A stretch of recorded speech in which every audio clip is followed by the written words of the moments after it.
So karon mga kasama naa daw sa mga 397 ka mga sako sa NFA rice ang nangasayang lang kasama wa bapusli. Straight to the point. Wa siguro ilami gyud. No, nasayang-sayangan lang mao na karon ang reaksyon sa tao kasama sa mga netizens nga sayang lang ang ipanghambog sa atong presidente mga kasama kay wa gyud na pahimuslan partikular didto sa lugar sa Cebu. Straight to the Ambot ka point. dinhi sa tuwa naman dripod sa tuwa del Sur no apod diya sa may Mati area mga kasama. Kumusta pod kaha inyo diha? Hinaot wa na sama dito sa Cebu nga nasayang lang mga kasama. So sa pagkakaron ang gihimo sa CSWS ilahang gipa-inspeksyon ang kalidad sa bugas nganong wa mahalin. Straight to the point. Murag sumpay ni sa bag-o og subling pagbati sa atong mayor dinhi sa syudad sa Davao kasama acting Mayor Sebastian Baste Duterte.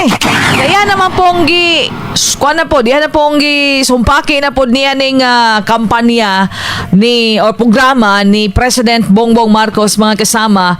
Pakyas lagi daw sa pagtunol sa 20 pesos nga kilo sa bugas alang sa tao, no? Sa kiniiyahang episode ning Baguhay sa Basta Dabawenyo kasama gisulti ni Mayor Baste nga wa gyud kuno napatuman ni PBBM ngadto sa tao ang 20 pesos nga kilo sa bugas kay gani pili raman. Dili man tanan makabenepisyo gyud. Makabenepisyo man tuod wa man poy lami.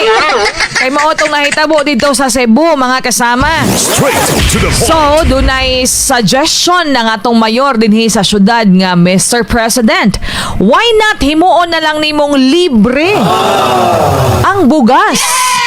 Total na ang may budget. Awa karon nasayang-sayangan siguro pagkabalos Mayor Baste kalabot ani ba? Oh, kung na-timingan pa to nga episode pag-record atong nakahibaw si Mayor Baste, mao siguro na iyang example pod gyud siguro gyud pod, no? Nga nasayang lang ang mga bugas mga kasama. Mabati lang sa katawhan ang kausaban sa presyo sa kilo sa bugas kung naana kuno sa 20 kapin, no? Bisag dili 20 pesos, 20 kapin ang kilo mga kasama sa bugas diha gyud sa merkado. Pero kita karon di man nato mabati. No? Murag na ay dapat tuliron sa pagbalik siguro sa atong presidente dapat luparon na po niya nig Cebu.